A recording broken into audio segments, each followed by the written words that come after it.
Hey gang, it's me, Dr. Steve, your back porch professor, and my oh my, there's never a dull moment in the Trumpian golden age. We've got, of course, massive breaking news coming out of the Middle East. The United States and Israel have launched a coordinated military assault on Iran. The U.S. has codenamed the assault Operation Epic Fury.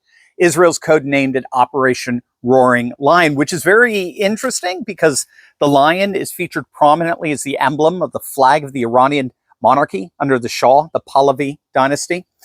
We are now getting reports that the joint military operation have hit targets all across Tehran, Isfahan, Qom, Karaj, Kermanshah. Unlike last June's Operation Midnight Hammer, which focused narrowly on nuclear facilities during a 12-day war, this campaign struck at the political heart of the Iranian state. We're talking missile infrastructure, military command nodes, the supreme leader's offices, parliament, the military of intelligence, Iranian naval bases. President Trump has explicitly framed this as a regime change operation, telling Iranians in an 8-minute True Social video that when we are finished here, you need to take over your government. It's yours to take.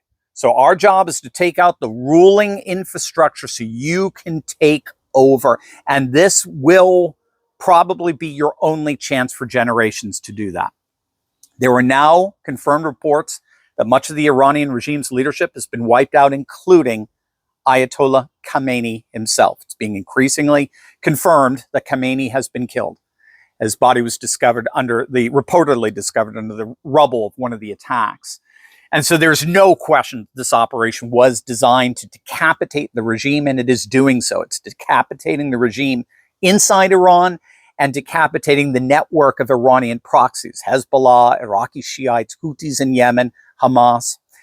Nevertheless, Iran's response was immediate. It was unprecedented in scope and strategically calculated to widen the conflict. They are desperately attempting to turn this military action to a region-wide crisis that drags all the Gulf Arab states in and adversely affects its global energy markets.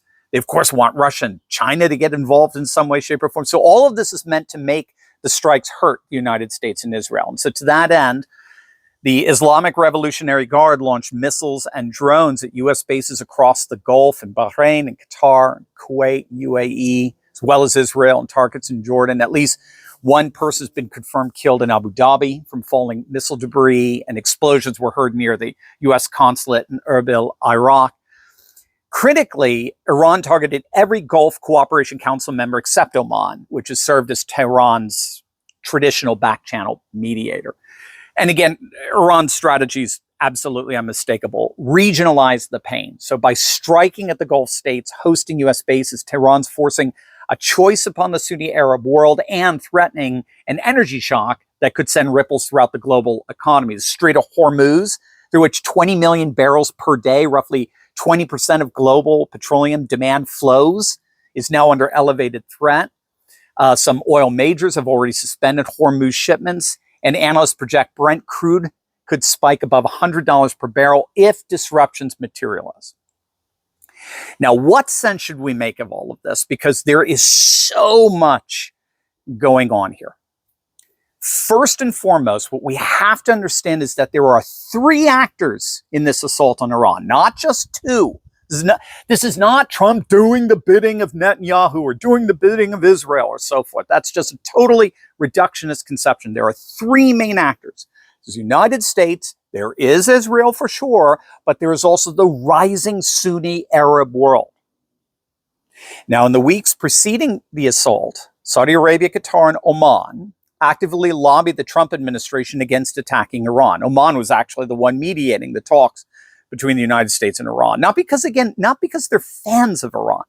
Iran and the Sunni Arab world emphatically do not get along, either racially or religiously. But the Sunni Arab economies obviously thrive off of stability in their backyards. So they were originally opposed to any strike. That calculus has changed as of today. Iran's decision to strike Gulf Arab territory was a huge mistake. Saudi Arabia and the UAE are now promising to join the fight. And one of the easiest and most immediate ways for them to do that is for the Gulf states to lift restrictions on U.S. forces from using their airspace. So that's the first thing to recognize here. There are now 3 official actors in this offensive: the U.S., Israel, and the Sunni Arab world. And so then that leads to the next question. What is this offensive for? Why are we doing this?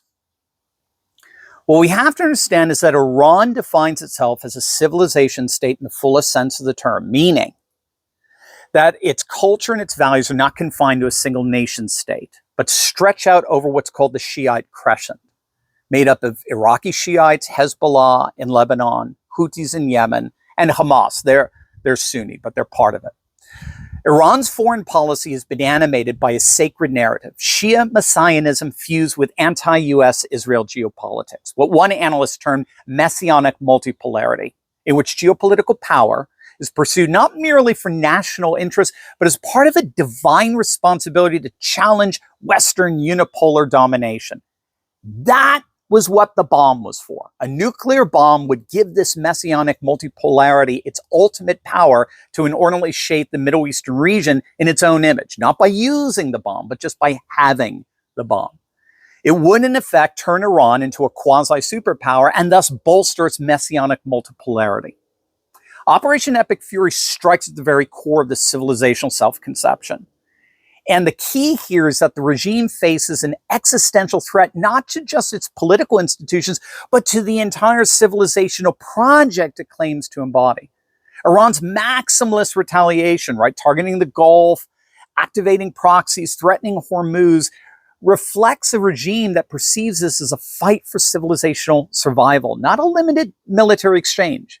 And yet this axis of resistance, as it's often called, that's the proxy network through which Iran projected civilizational influence across the region. That axis of resistance is at its weakest it's been in decades. The fall of Assad in December of 2024 in Syria severed the logical backbone connecting Tehran and Hezbollah and Hamas. Lebanese Hezbollah, which was absolutely battered by the 12-day war, they're now cautious and diminished. Hamas is operationally crippled. Iraqi Shia militias are extremely limited. Only the Houthis in Yemen, who have announced the resumption of the Red Sea attacks, retain significant independent capability in all of this. But the axis has been radically weakened. And so a decapitation strike on Tehran would pretty much unravel entirely the axis. I mean, that's the idea. And so what we're seeing is the Shiite civilizational sphere, this messianic multipolarity, fragmenting under the pressure of military decapitation, proxy degradation, and the loss of its Syrian land corridor. And so what remains is not so much a coherent civilizational network, but a dispersed archipelago of ideological actors, dangerous, but no longer a functioning civilizational system or network. And in its place, in the place of this axis of resistance or this messianic multipolarity, is the rising Sunni Arab world with Saudi Arabia at the center. Saudi Arabia's Vision 2030 is not merely an economic diversification plan, as you'll so often hear on CNBC and other nonsense like that. It is a civilizational project that explicitly positions the Saudi kingdom as the heart of the Arab and Islamic worlds. It operates on 3 pillars: a vibrant society rooted in Islamic heritage, a global investment powerhouse, and a hub connecting Africa, Europe, and Asia. And those 3 pillars constitute nothing less than a bid for Sunni civilizational leadership. And the key here is that the cultural and religious components are just as important as the economic ones for that leadership. And that's where the Abraham Accords come in. The Abraham Accords, which normalize relationships between Israel and the Sunni Arab nations, represent a structural realignment driven primarily by shared opposition to Shiite Persian Iran. Iran remains the principal impediment to a full-orbed realization of the Accords and the economic prosperity that they promise for the region, which for Trump is absolutely key in destroying the Islamic radicalization so prevalent in the region. And so what do these strikes ultimately mean? First and foremost, that the Shiite civilizational sphere is collapsing as a coherent strategic system. Whether the Islamic Republic survives or falls, the axis of resistance connecting Hezbollah, Hamas, Iraqi militias, and the Houthis under Iranian coordination has been structurally degraded beyond any previous level. What remains are fragmented, ideologically driven actors operating with decreasing coordination and increasing volatility. So that's the first thing that's happening as of today. The second thing related to it is that the Sunni Arab civilizational sphere is rising. Saudi Arabia's Vision 2030 project, the Abraham Accords architecture for the region, and the Gulf states' growing technological and economic sophistication position them as the dominant civilizational force in a post-Iran Middle East. There are most certainly risks that still have to be worked out inside the Sunni Arab world, no question, but they'll no longer have to contend with regional Iranian threats. And so all of this is to say that the Gulf is becoming the front line of this rising civilizationalist world. The rise of the Sunni Arab world from the ashes of the collapse of its Shiite rival will indeed have ramifications for all the world for the foreseeable future. So obviously we'll keep a very close eye on how things develop. And of course, I'll be giving you continuous updates and analysis as we go along. But bottom line, what we are seeing today is nothing less than the rise of a Sunni Arab civilizational world revolving or organized around the Abraham Accords so as to bring in Israel in order to bring about a flourishing and economically thriving Middle East made up, finally, of peace. That's the vision. That's the goal. God bless. Love you all.